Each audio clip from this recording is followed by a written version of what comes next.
What tier do I think Q-Block is? You've heard a lot of different opinions. Q-Block is definitely tier 1. Its only really weak matchup is silly things like what we just faced, and silly things like Priest. So, Priest is gone, like, Warlock is the best deck by far in my opinion. Your soul shall be mine. And I think Priest is, like, pushed into tier 1 a lot by the fact that it just does so well versus Warlock. That helps it, for sure. A lot of people are playing Zoo. Against Zoo, I like the Dark Pact combo on my boy. Succubant. In the mirror, it's not great. You don't want to use Dark Pact to activate Lackey in the mirror. But because of the popularity risen of Zoo in the last couple of days, it can be okay. You might not live to turn 5 to be able to coin it out, but it's a dream. Best thing, obviously, the weapon. Second best thing is Librarian, as it's pretty good versus Zoo and pretty good versus the mirror matchups. I like this hand. We're gonna have to miss a tap if we don't find like a card we can dump. Use Control with the Stonehill Defender, right? Control Warlock, which means he runs Twisting Nethers and such. So that's a bit of a bummer for us. Control is heavily favored against us. Typically they run 2 Twisting Nethers, 1 Siphon Soul, a Spellbreaker, 2 Dirty Rats, 2 Nosferatus, N'Zoth, and Gul'dan. So his late game is much stronger than ours. And in order for us to win, we're gonna have to get away with some crazy cube nonsense. We're gonna tap very aggressively. We're gonna find our weapon, stabilize with the weapon, create a bajillion fucking Doom Guards, and do crazy cube shit. You don't usually outvalue them unless you faceless a cube. Like, you have to faceless or Prince Tal'Daram cubes. The big thing is, Control Warlocks, for some reason right now, often cut Faceless Manipulator from their deck, so that they can gear themselves more towards aggro. And if you can exploit the fact that they don't have Facelesses in there, it can be really powerful for you. Because my YOLO cubes, I faceless them after the fact. His YOLO cube, and he can't faceless mine. So I can be more aggressive with my YOLO cubes, because instead of having 2 facelesses to punish and a Prince Tal'Daram, he only has the 1 Spellbreaker that can punish. He has 1 kept card that could be that Spellbreaker. Let's see if we can get him to Spellbreaker this, maybe.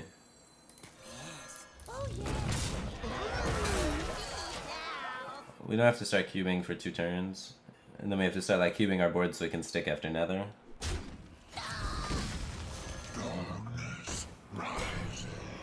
We could use the first cube maybe just as a cube, killing it. 4. Wow.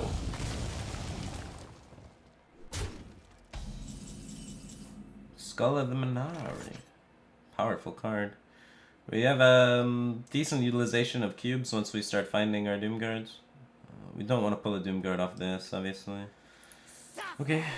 No Doom Guard, no Doom Guard, no Doom Guard. That's fine. This is okay. Everything is fine. I think I do still just develop it even though we're not pulling. Let's get out of the way. Once we find a Doom Guard, it's okay. We have the cube Umbra already. So we're going to Umbra cube Dark Pact eventually on a Doom Guard. Making a shitload of Doom Guards is the goal. Oh god. YOLO to Rin. We can faceless that and start Rin racing. We need faceless or Prince Tal'Daram for the Rin. Otherwise it's going to be really hard to race a Rin so early. That's not faceless. We definitely tap trying to hit that faceless. Hellfire's not faceless. We want to kill off our own guy so that he can't trade into it. I give myself another chance to find this faceless and get our way out of danger zone. Because once he kills off his own Rin and starts Rinning, it's going to be hard pressed to beat it and kill him in time, you know? So I have 2 phases of Prince Tal'Daram and 2 draws for them. If he doesn't kill off his guy. Then maybe we outvalue him with triple Rins, because we can, like, faceless our Rin or cube it. They'll serve me now. Good demons are hard to find.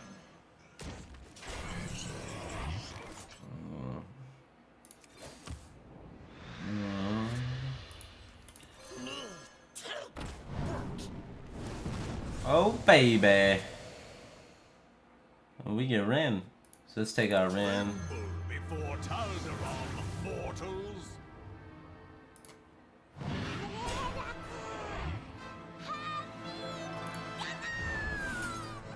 We want to continue trying?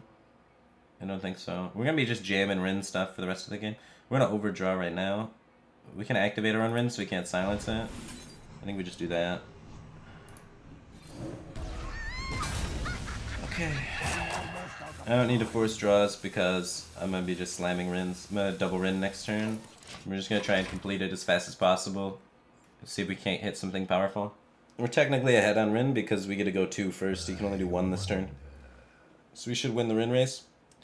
Thing is, we can't kill a 10-10 and he runs Siphon Soul. So that's the awkward part of the Rin race is he gets to punch us in the face with his Rin. But we have 2 powered up Spellstones, which makes it kind of okay.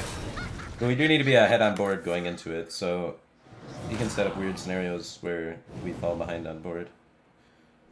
Please have drawn patches. Yeah, he drew patches.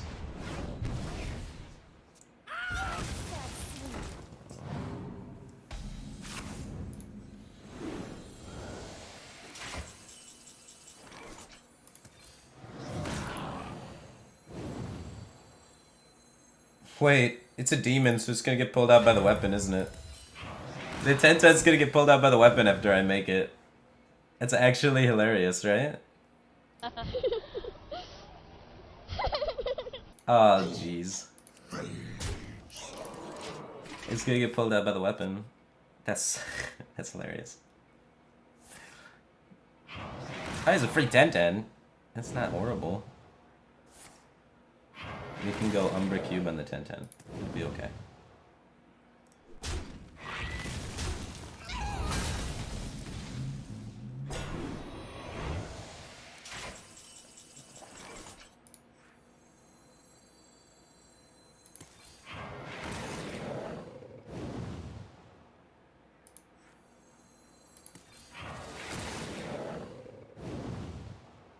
Okay.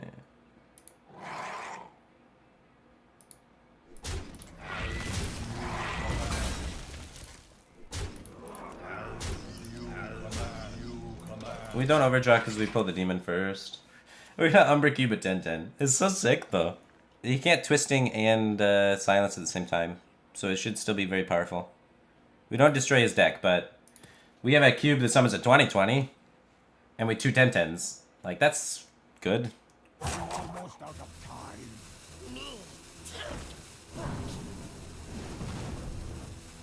Darkness rises. Good demons are hard to find.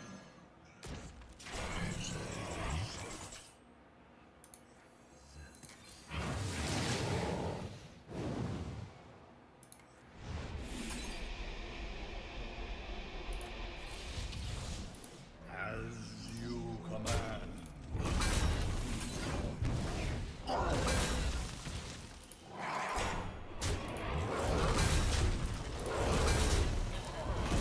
Alright, so we're gonna pull out a 10-10 and then try and create a beautiful massive board and push with it.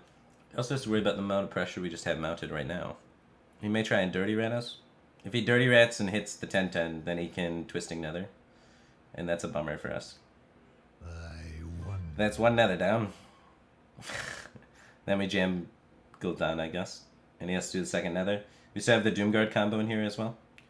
With pull Doomguard out with weapon, then Umbra Cube Doomguard. So we have backup plans. 1, 2, 3, 4, 5, 6, 8. Using a 7.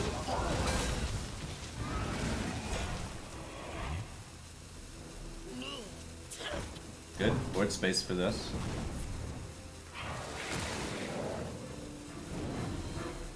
The end is coming! Ooh. This one will prove very useful. That's kind of nifty, huh? Now what do we do? The Doomsayer, huh? Almost out of time. We can just cube it and force him to have to twisting, I guess. Looking for Doomguard. If we find Doomguard, we win, right?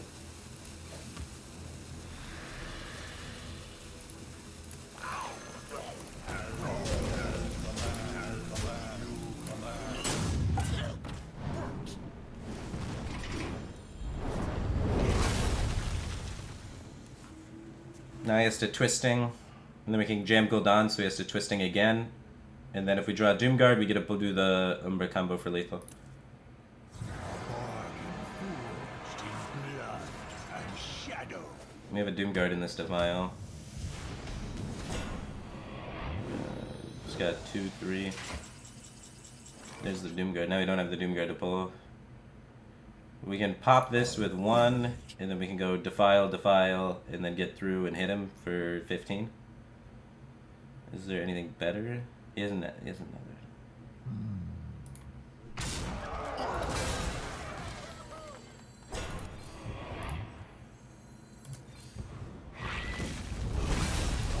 Okay, then we can do this.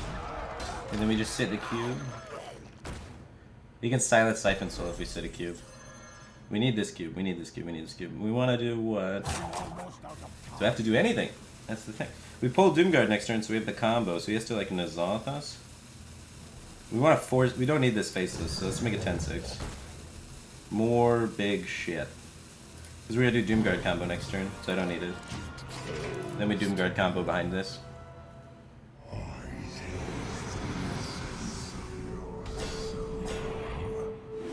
There is a method to my madness. Okay, so we punch through all of these, and then how do we kill him?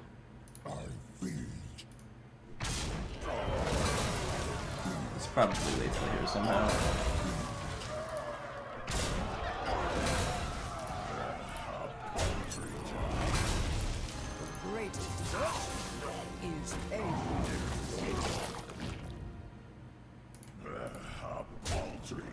We don't have the board space.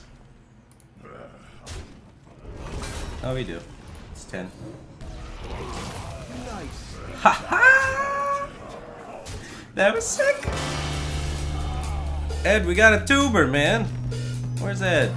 Turns out pulling out a 10-10, even without the Battlecry, is still pretty freaking good.